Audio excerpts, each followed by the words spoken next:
អតីតនាយករដ្ឋមន្ត្រីកម្ពុជាដ៏មានឥទ្ធិពលស្ដីបន្ទោសការប្រាពាកសម្ដីរបស់នាយករដ្ឋមន្ត្រីថៃប្រៀបបានជាកូនដែលគ្មានឪពុកម្ដាយប្រដៅនេះធានីភ្នំពេញ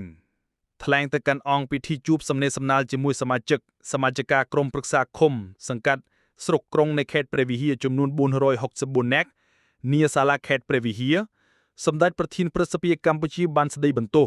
ការប្រើវោហារសាស្ត្ររបស់លោកស្រីនាយករដ្ឋមន្ត្រីថៃបច្ចុប្បន្នថាជាកូនដែលគ្មានឪពុកម្ដាយប្រដៅទើបប្រាពាសម្ដីអសិលធម៌មកលើថ្នាក់ដឹកនាំប្រទេសមានអធិបតេយ្យមួយបែបនេះ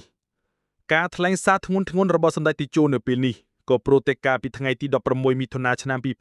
2025លោកស្រីនាយករដ្ឋមន្ត្រីថៃផែថុងឈិនវត្តបានលើកឡើងប្រាប់ទូរទស្សន៍ថៃ PBS ថាការរិះគន់ថៃពីសំណាក់មេដឹកនាំកម្ពុជាគឺមិនមានជំនាញវិជ្ជាជីវៈទេហើយក៏គ្មានប្រយោជន៍ដល់ទំនាក់ទំនងកម្ពុជាថៃដែរលោកស្រីនាយករដ្ឋមន្ត្រីវ័យក្មេងខ្ចីរូបនេះបានទាំងសង្កត់ធ្ងន់ថារាជរដ្ឋាភិបាលរបស់លោកស្រីនិងយោធា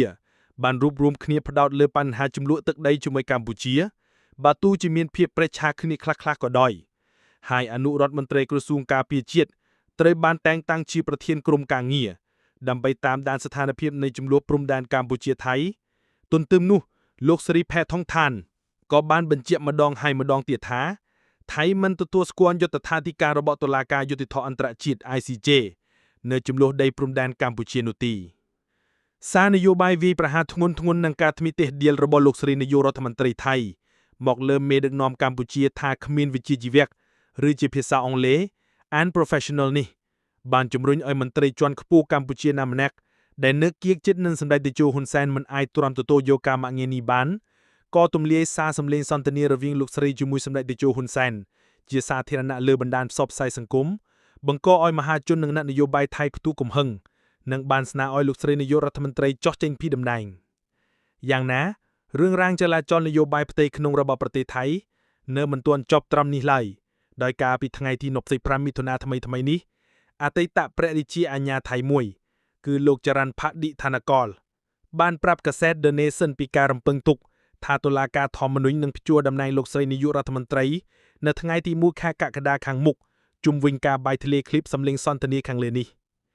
យើងងាកចេញពីសារបានដែលជាដើមចំនៃការបែកបាក់ទំនាក់ទំនងរវាងគ្រួសារសម្ដេចតេជោនិងគ្រួសារលោកថាក់ស៊ីនឈិនវត្តដែលមានអាយុកាលជាង3ទសវត្សរ៍នេះត្រឹមប៉ុណ្ណេះដោយត្រឡប់មកចាប់អារម្មណ៍លើប្រាសាទសម្ដេចតេជោប្រធានព្រឹទ្ធសភាកម្ពុជានៅព្រឹកថ្ងៃសុក្រទី27ខែមិថុនាឆ្នាំ2025នេះវិញម្ដង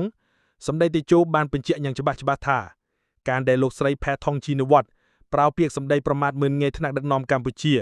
គឺចំណុចចាប់ផ្ដើមនៃការបែកបាក់ហើយលោកស្រីនាយករដ្ឋមន្ត្រីថៃរូបនេះជាតួអង្គធំនៅក្នុងការបំផ្លាញទំនាក់ទំនងរវាងគ្រួសារទាំងពីរនេះជាតួអង្គធំក៏ប្រលោកស្រីជាកូនពៅរបស់លោកថាក់ស៊ីនឈិនវត្តដែលសម្ដេចតេជោមានប្រសាសន៍ថាគ្មានឪម៉ែអប់រំឲ្យយល់ពីតម្លៃនៃសីលធម៌លើការនិយាយស្ដីឲ្យបានសមរម្យទៅកាន់ឋានៈដឹកនាំប្រទេសដទៃទៀត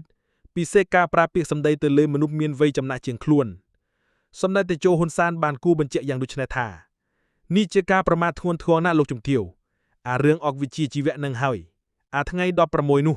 ដែលធ្វើឲ្យថ្ងៃ15ចរចាជាមួយយើងថ្ងៃ16ចេញអាអត់វិជ្ជាជីវៈហ្នឹងថ្ងៃ17សារបែកធ្លាយបដ ாய் បណ្ដាលមកពីអាសម្ដីអត់វិជ្ជាជីវៈហ្នឹងអាហ្នឹងហើយមាត់អត់គម្រប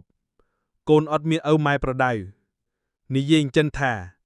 អាកូនអត់ពូជទោះបីអ្នកឯងជឿមហាសេដ្ឋីអីក៏ដោយក៏ប៉ុន្តែការប្រហើនបែបនេះ